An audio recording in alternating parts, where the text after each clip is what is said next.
สบายดีพี่น้องรอบบ่ายๆมื้อนี้ช่องทำกินอยู่ที่ลาวพาพี่น้องเขาครัวเนาะตอนนี้นางอามเพิ่นกำลังขูดมะพร้าวสิเฮ็ดน้ำกะทิต้มใส่หยังเกาะมันหยังเอ่ยมันหืบเนาะต้มหวานมันหืบขุดมาจากห้วยพุ่นล่ะพี่น้องอากาศบ้านเฮามันสภาพแห้งแล้งตอนนี้ฝนก็บ่ค่อยตกก็เลยขุดมันมาต้มกินให้หน้าตะกะกับบ่ทันได้ดำมะพร้าวหาเอาสดๆมาจากต้นพี่น้องต่อยมาจากต้นใหม่ๆมาขูดเฮ็ดน้ำกะทิ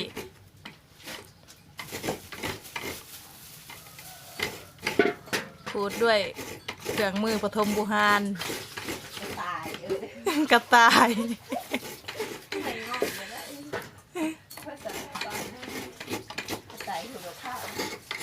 กระต่ายบ้าน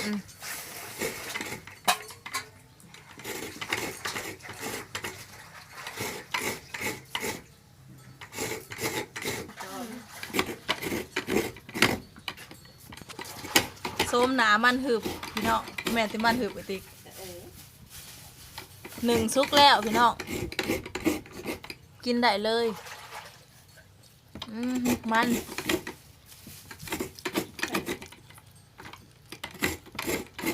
อันนี้หนึ่งเอาหรือแกมสิไปต้มใส่กับน้ำกะทิ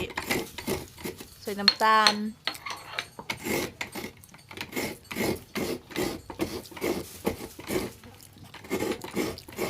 ผู้ใดเคยกินแหน่มาเด้อเตรียมมากินหวานนำกันเด้อพี่น้องเอ้ยเบิ่งทุกคนหวานมันหืบเด้อนี่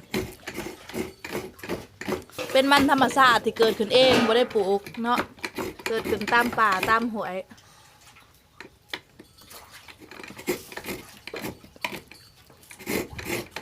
บ่ได้ปลูกบ่ได้ใจพุ่นใจฟุ้ยเกิดขึ้นเอง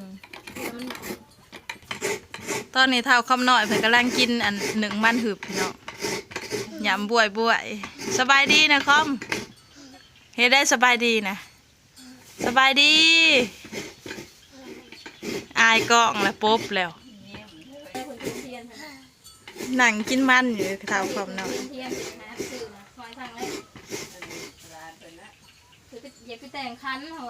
กินเผื่อกินมันแทนเขาบ่ห้ามพ้นบ่ตกบ่สภาพมันแห้งแล้งแม่นบ่คอม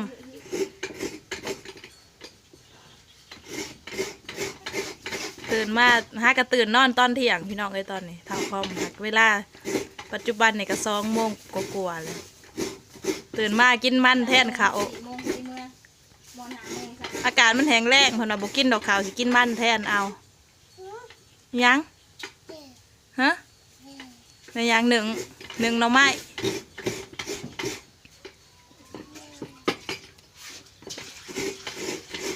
ป้าเท่าคอมไปขุดมันขุดหาหน่อไม้มื้อนี้หน่อไม้กันได้หลายเติบอยู่พอแกงพอน่ะเห็ดมกยับเข้ามาทั้งในครัวนี่แม่นหนึ่งหน่อไม้พี่น้องหนึ่งหน่อไม้สิเห็ดมกหรือว่าเ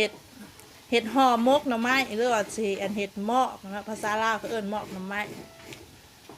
แต่ว่าบ่ได้ต้มหนึ่งเอาพี่น้องแต่ว่าส่วนร้ายนี่เขาจะต้มแล้วจังเอาไปมกทั้งในเห็ดแบบหนึ่งเลย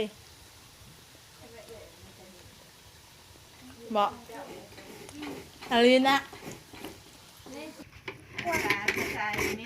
เขาหมอกหน่อไม้บอก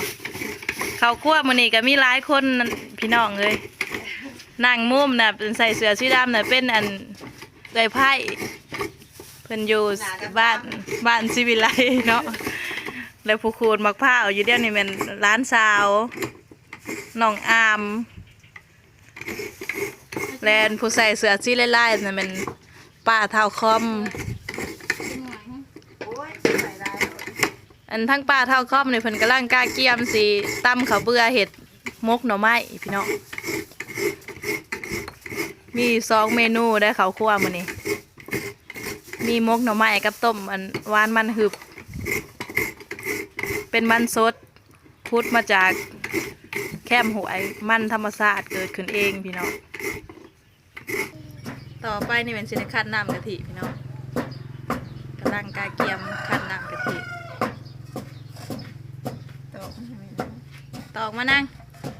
ดอกสิมัน ใส่น้ำอุ่นลงไป พอบ่เอาลง ในมะพร้าวเพอเวลาคัดนี่อันกะทิมันสิออกง่ายเพอใส่น้ำอุ่นลงไป เอาตอก แล้วตอกมานั่ง จอกเลยใส่ อยู่ใน เอาลายค่ะบอก เส้นหนึ่ง ไม่กระด้าง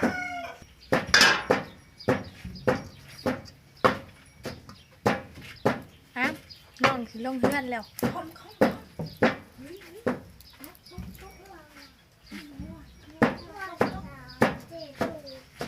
น้ำมันยังหอนหัวเอาไม้กระดาษมาจีกเอา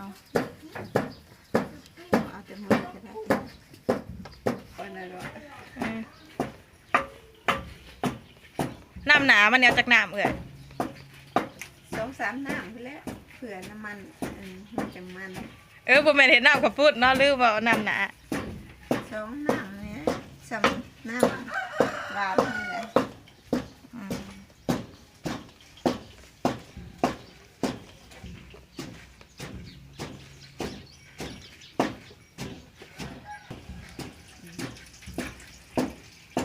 บีทถือกินอันหอมกะทิห่วยๆมากเลยพี่น้องเอ้ย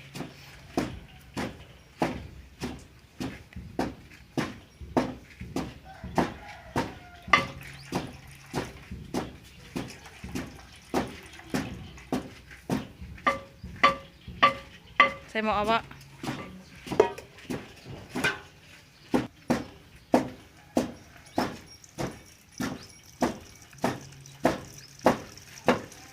เห็นแล้วนี่ลอง แล้วเลยเนาะบ่ต้องย่างอีก สะดวกสบาย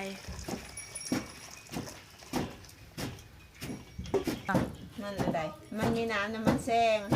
มันน่ะนะ มันอีเพิ่ม มันอ่อน จังมันอีหยังแล้วมันมีน้ำนี่นะคุดลงไปมีน้ำ มันอ่อน ผักแซ่บก็มากอีหืบจ้ะ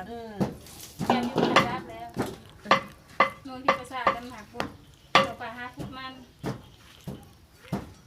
แต่มันจะเก็บเห็ดแต่เจ้ามันไปเอา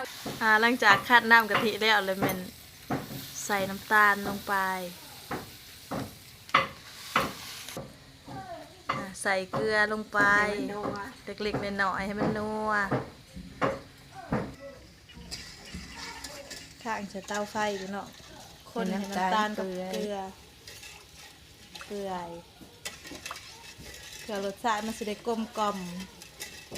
ต่อไปเห็นยังเอื่อย หั่นมัน มันที่เขาหนึ่งแล้วเอามาหั่นเป็นแผ่นบางๆ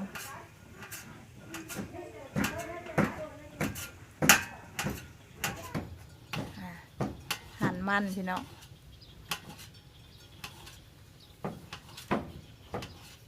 ตายเถาคอม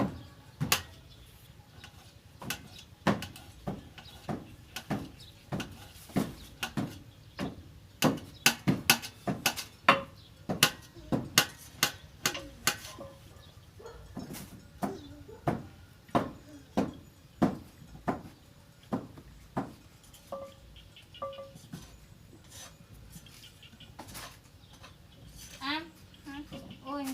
วางไว้เอาน้ำให้เอาเลยอันน้ำไม้ หนูไม่บ่ได้จื้อ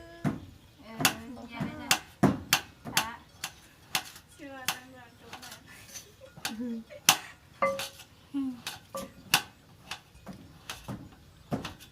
เอาเลยเหี่ยรีบเอื่อย ละเอียดตำยังแซ่บ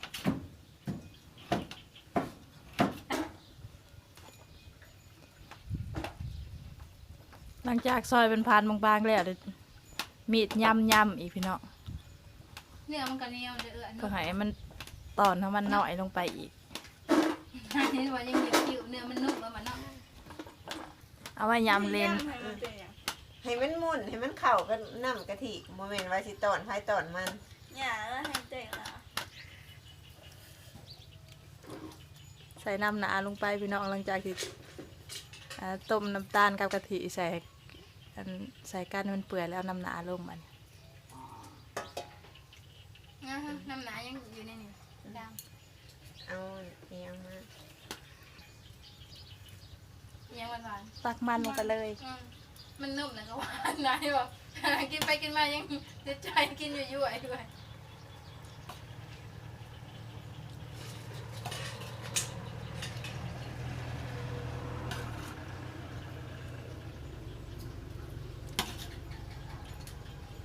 พอดีกับหมอเนาะ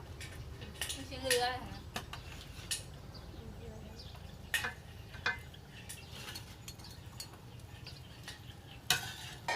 ลายโหดนะกิน น้ำมันลายโหดบอกก็ไปข้างอีกเลยไม่จับ มันเป็นตาอยู่ หลังจากเสร็จสิ้นแล้วพี่น้องมีแต่กินเลยแล้วบัดนี้บ่ได้ซิม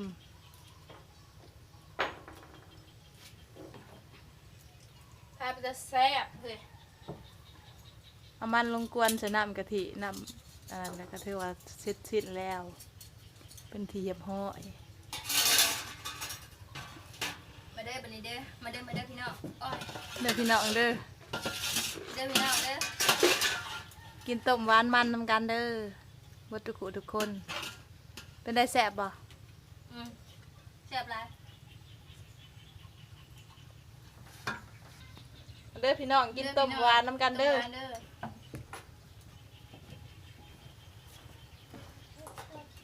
แซ่บๆสุดๆในไม้ห่อนๆประมาณนี้ท่านใหญ่ๆลำ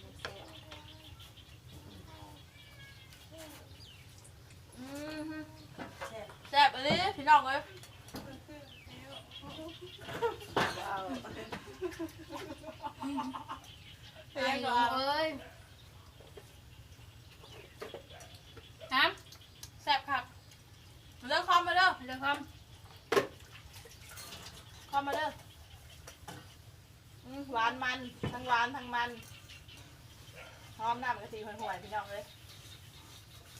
กะทิขั้นสดๆเลย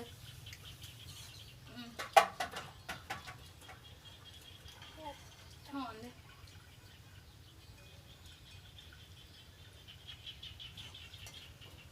ชอบเลยที่โซ่กงใหม่เลยจ้ะ แล้วบ่ แรง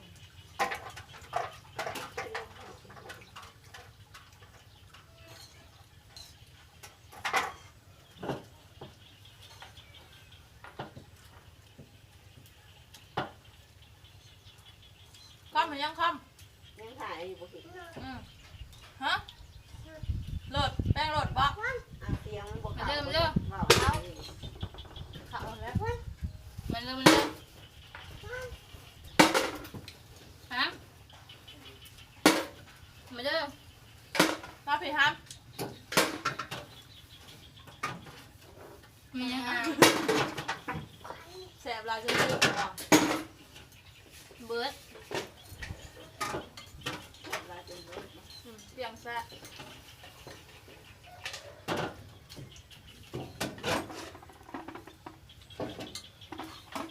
รายการต่อ ทำไมฮะ ล้มหน่อไม้ ทำไม